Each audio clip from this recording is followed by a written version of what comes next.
Good morning. The Trump administration has sent letters to a number of trading partners, including Japan and South Korea, setting their new tariff levels. In the case of the aforementioned, it's 25%. Some of the smaller trading partners, if you want to use that term, will be as high as 40%. You'll recall after Liberation Day back in April, Trump, Commerce Secretary Lutnick, and Treasury Secretary Bessent swore countries were lined up out the metaphorical door to the White House to negotiate new trade deals. And the delay Trump then made of 90 days for the negotiating window goes through today. So this time, he really means it, right, Press Secretary Caroline Leavitt? And weeks ago, I stood at this podium and I told all of you that the president was going to create tailor-made trade plans for each and every country on this planet. And that's what this administration continues to be focused on. The president will also sign an executive order today delaying the July 9th deadline to August 1st.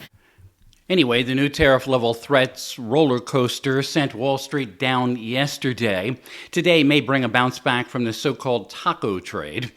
But at his meeting last night with Israeli Prime Minister Benjamin Netanyahu, the president tried to speak as if he really means it. More or less final offer. Look, we're always subject to negotiate something that's fair, but we've talked to most of the countries, and pretty much they've had their way for many decades, as you know.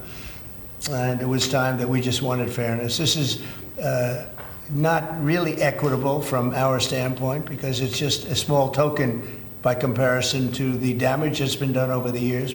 Israel's bound to get a good tariff level since Netanyahu gave Trump a letter the prime minister had sent to the Nobel Committee nominating the American leader for a peace prize. That's one of the brass rings in the second Trump term merry-go-round.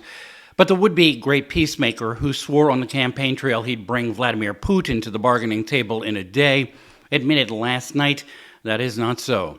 And he might be willing to send more defensive weapons to Ukraine, now under relentless assault by Russian missiles and drones, ever since Trump started to focus his attention on that war.